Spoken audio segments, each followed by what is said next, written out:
Peter for reading. Hello everyone, my name is Richard. I'm going to try and make this first slot appropriate for kids as well as adults, but don't worry, I'm sure my kids will be the first to switch off if I don't manage that.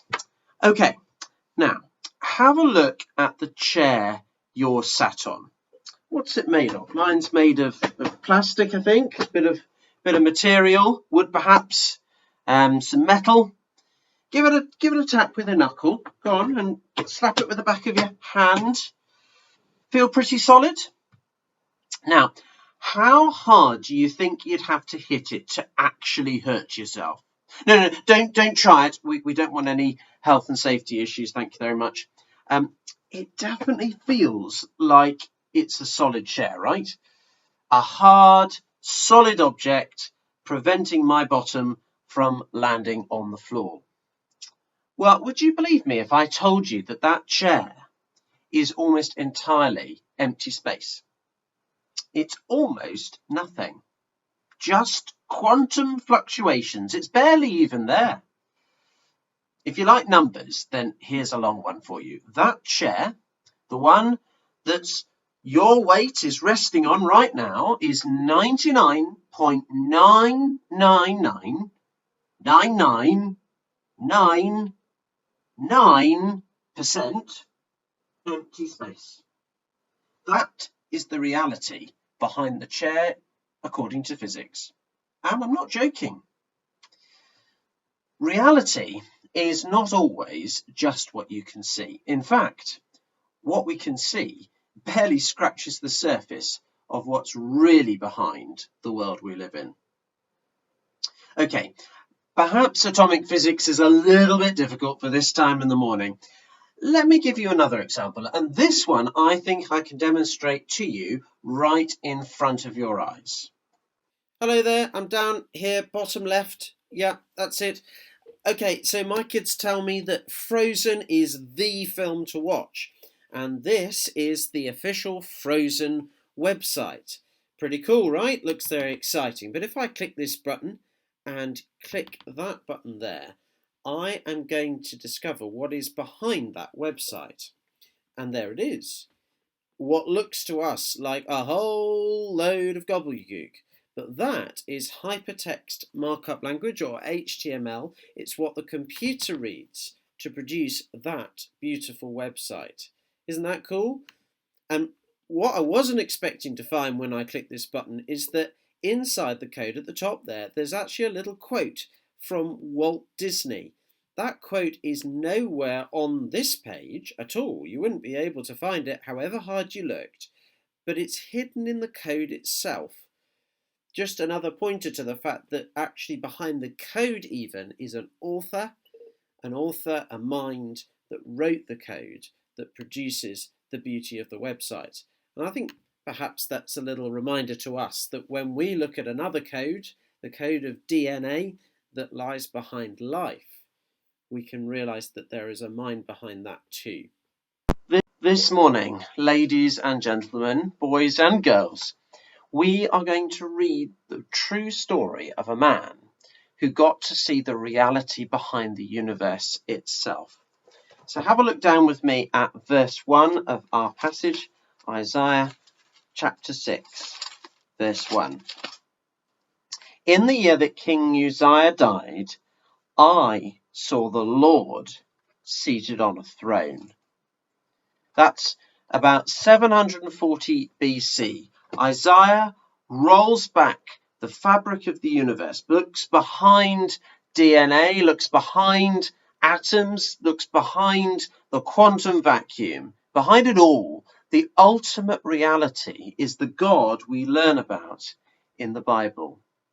And he rules. He is king. Look how Isaiah describes God's power, God's total, all-consuming rule over the universe. Verse 1 again. In the year that King Uzziah died, I saw the Lord seated on a throne, high and exalted, and the train of his robe filled the temple. In the palace, a rule has ended. King Uzziah has died. But down the road in the temple, where God's heavenly palace meets earth, the true king doesn't miss a heartbeat. God's reign is as strong as ever, and he utterly dwarfs any other. If there's one thing that I want you to go away with this morning, children and adults, it's this: God is king. That is the reality. That is what's really true and really behind the universe. And no how difficult it is to see sometimes, no matter how much your friends or your teachers or anyone else tries to convince you otherwise, you know the truth this morning. Behind everything is God, and he is king. And Isaiah had the privilege of seeing that with his own eyes. And one day, so will you. But what verses 2 and 3 add is that God is a holy God, and the holy God is king. Again and again, we are shown just how totally separate God is from all that he has made. That's what holy means. It means separate. It means set apart. So in verse 2, above him were seraphs, each with 6 wings. With 2 wings they covered their faces, with 2 they covered their feet, and with 2 they were flying. We meet, don't we, flying spiritual creatures called seraphs. These aren't angels, by the way, but some other kind of spiritual creature, part of the spiritual world that we know so little about, but from which the universe we live in came. And yet even these spiritual creatures set apart to serve God, are not worthy to uncover their faces or their feet before God himself. Now, feet might mean God commands where they go. That might be the meaning of feet. Or, believe it or not, it might actually be a polite way of saying, talking about, sort of below the belt and above the knees area. And enough said about that, I think. The point is that God is so holy that even spiritual beings set apart specially to serve before God's throne are not set apart enough to be able to see God, or for their less dignified parts to be on display in his presence. And they say as much in verse 3. And they were calling to one another, holy, holy, holy is the Lord Almighty. The whole earth is full of his glory. Now, I was never taught grammar at school, but I'm told it's now on the comeback. So I thought I would do a little question and answer here. Let's start with one for the younger ones. When would you use a capital letter? Well, I think the answer is at the beginning of a sentence or the start of a name, a proper noun, if you want to use the posh term. Okay, one for the slightly older ones. Can you tell me what a common noun is? Okay, again, I am told it's the name of a type of person or a place or a thing. A type of person, type of place, type of thing. Now, here's one for the real boffins, okay? When do you use who and when should you use whom? When should you use who and when should you use whom? Yep, I've no idea either. So here is the one bit of Hebrew grammar that I know. In Hebrew, if you wanted to say, for example, Richard is really handsome, you would say Richard is handsome, handsome. And if you wanted to say, heaven forbid, Richard is really short, you would say Richard is short, short. But you absolutely are not allowed to say Richard is short, short, short. Definitely not allowed, okay? Nor, sadly, should you say Richard is handsome, handsome, handsome.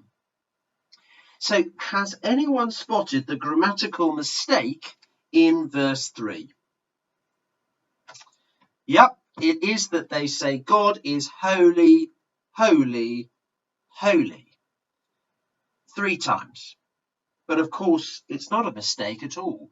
The point is that God is more holy than I am handsome or short.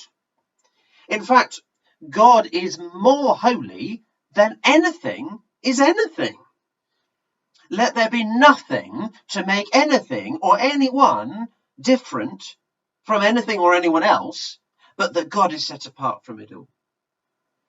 If you didn't quite catch that, let's put it another way. God is so different from everything that compared to God, everything is the same.